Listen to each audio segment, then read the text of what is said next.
Tegal menjadi daerah kemunculan beberapa perusahaan bis. Luar biasanya, tidak segelintir perusahaan bis dari Tegal, Jawa Tengah yang dapat menggapai keberhasilan besar dengan membuat moda transportasi idola masyarakat. Perusahaan bis dari Tegal ini mempunyai rute yang tersebar di beragam area. Berikut ini ialah beberapa perusahaan bis dari Tegal, seperti dilansir dari berbagai sumber.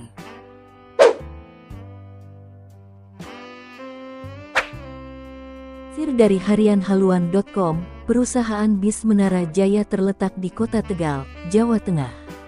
Perusahaan ini berlokasi di Anem Road, Larangan, Munjung Agung, Kecamatan Kramat, Tegal, Jawa Tengah.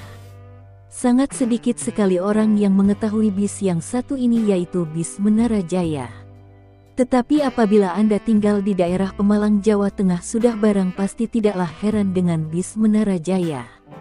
Bis Menara Jaya melayani trayek Pekalongan, Jakarta. Dilansir dari Facebook Rinda Vergiawan, sang legenda asal Tegal, perusahaan bis Menara Jaya yang sekarang sudah undur diri dari dunia perbisan. Kini trayeknya dikontrak oleh M Dewantara, dan sisanya dipakai perorangan semacam Menara Grosera, Pulus Jaya, dan ada beberapa lagi.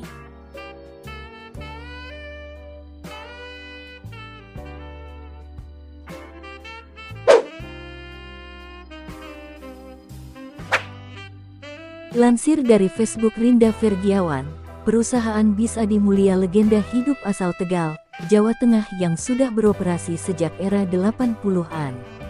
Perusahaan bis ini memiliki trayek Semarang, Tegal, Cirebon, Bandung, dan Tegal, Pekalongan, Semarang, Kudus. Dahulu awal beroperasi pernah memiliki armada ATB, namun tidak lama karena setelah itu ia kembali ke asalnya menjadi bis Bumel. Karena kondisi penumpang di jalur ini makin berkurang karena kalah dengan moda transportasi lain, membuat Adi Mulia terlambat untuk melakukan peremajaan. Namun di tahun 2020 perusahaan bis ini berani meluncurkan armada ATB kembali dengan bus second dari perusahaan bis lain seperti Mercedes-Benz X Blue Star dengan nama Adi Mulia Putra dan Hino AKX Handoyo, Harta Sanjaya, serta bis Mercy X Pariwisata dengan nama Adi Mulia Prima.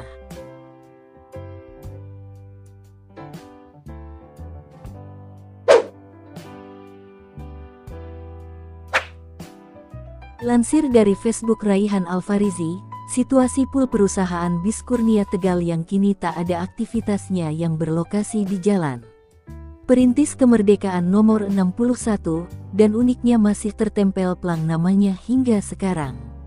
Pada awalnya Kurnia bergarasi di Bumiayu yang dirintis sekitar tahun 1960-an dan berfokus di trayek Tegal, Purwokerto.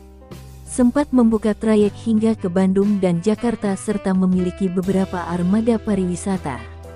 Seiring berjalannya waktu, Kurnia akhirnya dikelola oleh anak pertama dari 6 bersaudara pendiri perusahaan bis ini. Namun karena persaingan yang makin berat serta cucu-cucunya yang lebih berfokus di bidang lain, maka lambat laun perusahaan bis ini makin meredup hingga seluruh armada beserta trayeknya dijual di periode 2015-an. Dan di foto terakhir merupakan toko bangunan Kurnia yang berada di Bumiayu yang rupanya milik adik dari pengurus perusahaan bis Kurnia atau anak ketiga dari pendiri perusahaan bis Kurnia.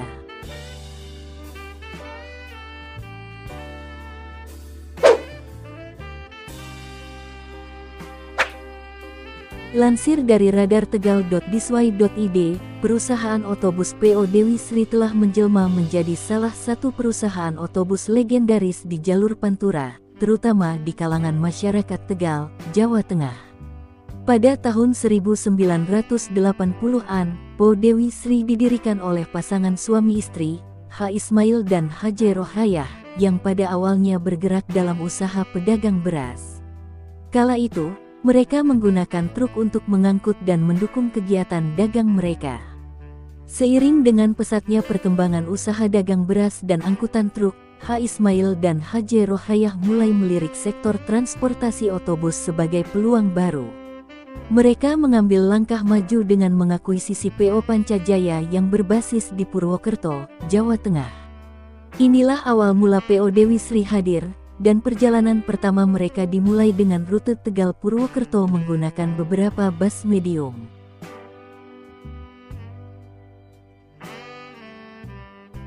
Tak puas dengan kesuksesan awal, pada tahun 1993, PO Dewi Sri memperluas jangkauan layanannya dengan membuka trayek akap, termasuk rute Tegal-Jakarta pulang pergi PP.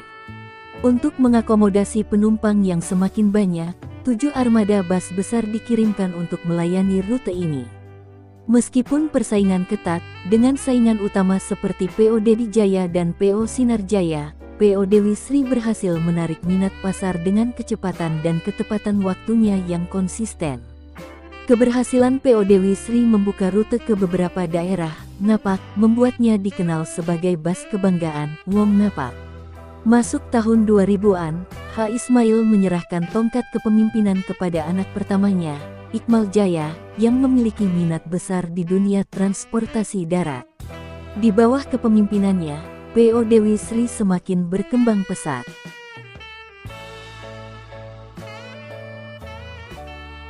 Pada tahun 2006, kepemimpinan perusahaan diambil alih oleh Iza Priyanti, anak ketiga dari pasangan H. Ismail dan H. Rohayah, setelah Ismail terpilih sebagai wali kota Tegal. Selanjutnya, kursi kepemimpinan diserahkan kepada Mukti Agung Wibowo, anak bungsu pasangan tersebut, yang juga terlibat dalam dunia politik sebagai wakil Bupati Pemalang. Di masa kejayaannya, PO Dewi Sri mencatat sejarah dengan menggunakan sasis premium, seperti Volvo B7R. Keputusan ini tidak hanya menunjukkan komitmen perusahaan untuk memberikan pelayanan berkualitas tinggi, tetapi juga menegaskan posisi PO Dewi Sri sebagai pemain utama di industri otobis. Pada masa itu, PO Dewi Sri memiliki lebih dari 20 unit bis dengan sasis tersebut. Dari awal yang sederhana sebagai pedagang beras hingga menjadi salah satu perusahaan otobus terkemuka di jalur Pantura, perjalanan PO Dewi Sri telah mencatat sejarah panjang yang dipenuhi dengan kisah kesuksesan dan perubahan. Dengan dedikasi untuk memberikan pelayanan terbaik bagi penumpangnya, PO Dewi Sri terus melangkah maju sebagai pilihan utama dalam perjalanan transportasi darat bagi masyarakat Tegal dan wilayah sekitarnya.